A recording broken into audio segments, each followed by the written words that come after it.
अकरम साहब आपको बहुत बहुत वेलकम मज़ाकरात में। और हम बड़े खुशकिस्मत लोग हैं कि हमारे पास वो हीरे मौजूद हैं। क्या बात, जिनकी चमक पूरी दुनिया में क्या बात, ताक़यामत इसी तरह फैली रहेगी इंशाल्लाह। मेरे लिए ये एजाज़ की बात है कि मैंने आपके वालिद साहब के साथ भी मुख्तलिफ शो में परफॉर्म किया। अल्लाह पाक उनको अगरी के रहमत में जगह दे। क्या बात। जितने बड़े लोगों के घर में बड़े लोग बहुत कम पैदा होते हैं, आप बड़े बाप के बेटे हैं, आप बड़े आदमी बने, अल्लाह आपको और इज्जत दे। ये भी किसी से कम नहीं। क्या बात। आप तो मेरे बहुत अच्छे दोस्त हैं। ये जो बंदा है ना, जो माशाल्लाह बड़ा टैलेंटेड आदमी, मेंटल होता है जेड़ा भी काम करता।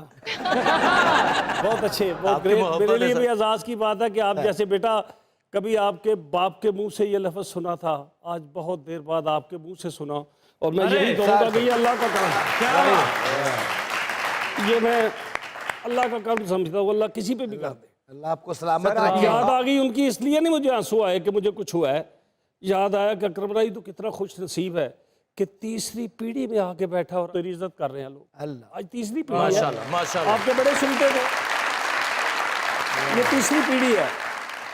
मुझे 38 साल हो गए सिंगर बने हुए। तो इतना लंबा पीरियड अल्लाह ताला ने, मेरा कोई कमाल नहीं, इन बेटियों, इन माओं, इन बहनों का प्यार है, जिन्होंने सुना कि मां मरी ते रिश्ते ही मुक गए, खेड़ सी मां दियां सावां नाल, मां मैं हुण नहीं हूं पेके आउणा, पेके हुंदे मावां नाल। जब माँ दुनिया से जाती है ना, तो सबसे ज्यादा तसल्ली देने वाले लोग जो होते हैं उनमें भाभियां शामिल होती हैं। नहीं, असी भी तेरियां मावां, कदे तेनू इस घर च कोई कमी महसूस नहीं होगी। लेकिन फिर जब वो बेटी आती है तो वही भाभी बैठी होती है, ऐसा पिछू नहीं लैन दी, रोज आ जाती है।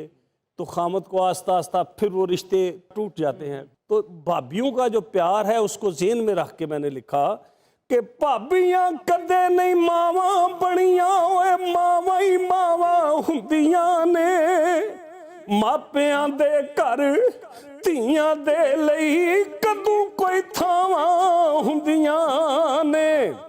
ओहोई घर वे ओहोई वेड़े, वो जिथे खेड़दी हुंदी सी, जिथे चौधर करदी सी, ओहोई घर वे ओहोई वेड़े, शिकवे नहीं परावां नाल, मां मैं हुण नहीं हूं पेके आउणा, पेके हुंदे मावां नाल। कहीं मत जाइएगा, यहीं रहिएगा।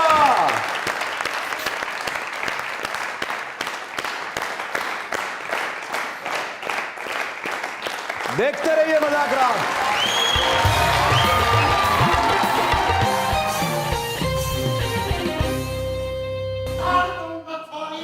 हत्थी लाड़ा दूंगा मार, जंज सार दूंगा छाड़ी, हत्थी लाड़ा दूंगा मार, सारे पिंड विच वस जाएगा, कार बार नहीं तन्नू ब्याह गया जे कोई गैर। भाईजान निकाह के सिलसिले च आए नहीं यार।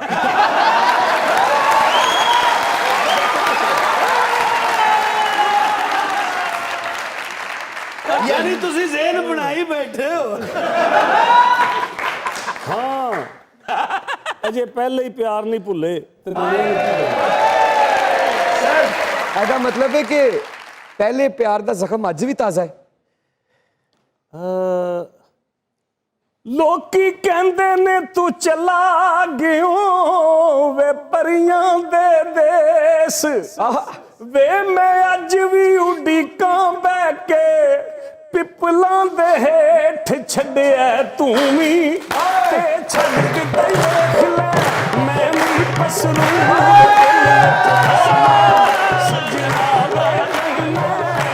अखियां तू दूर रोआ मैं भी रोंदा वे तू भी होवेगा शायद।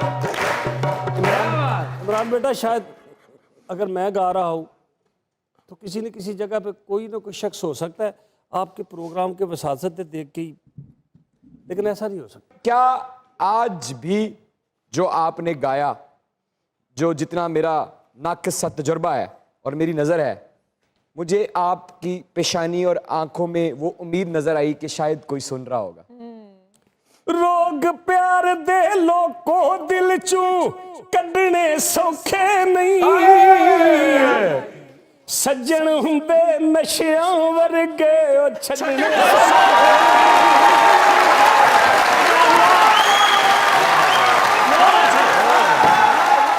याद मेरी ओनू आउंदी होएगी, कीतियां ते पछताउंदी होएगी, अपने अथरू दिल दी तकड़ी तोलदी होनी है, हुण नवियां सज्जणा नाल झूठ तां पाउंदी होनी है, हुण नवियां सज्जणा नाल झूठ तां बोलदी होनी है। क्या बात। किसी का दर्द कहां तक मैं अपने पास रखूं, किसी का दर्द कहां तक मैं अपने पास रखूं, ये जिसका हो निशानी बता के ले जा।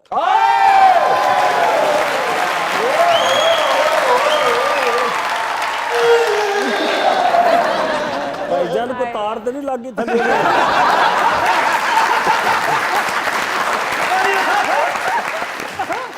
जी कहाँ गया कहाँ गया कहाँ गया? ओए तो लापला किते इत्थे ही होना। जी जी, हमारे रिश्तों में जो कभी हुआ करता था वो एतबार कहाँ गया? एतबार रिश्तों की बुनियाद है और कमजोर बुनियाद पे मजबूत इमारत खड़ी नहीं हो सकती। इसमें मैंने एक छोटा सा शेर लिखा है सर, मैं भी शायरी करता हूँ सर।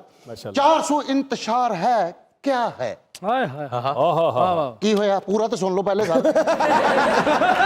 मेरी गल सुनो, चैनल तो बाहर निकल के फड़िया तो नहीं जाना किधर टुट रहे हो?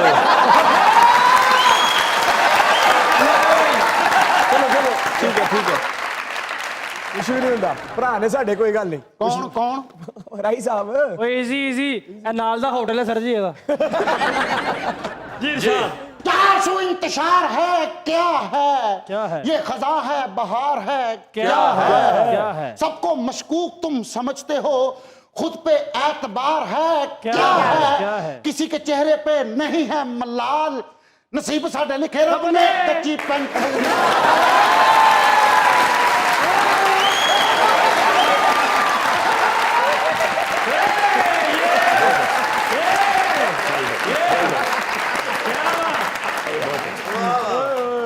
अच्छा बच्चों तो बाद चो पहले इंज ही है।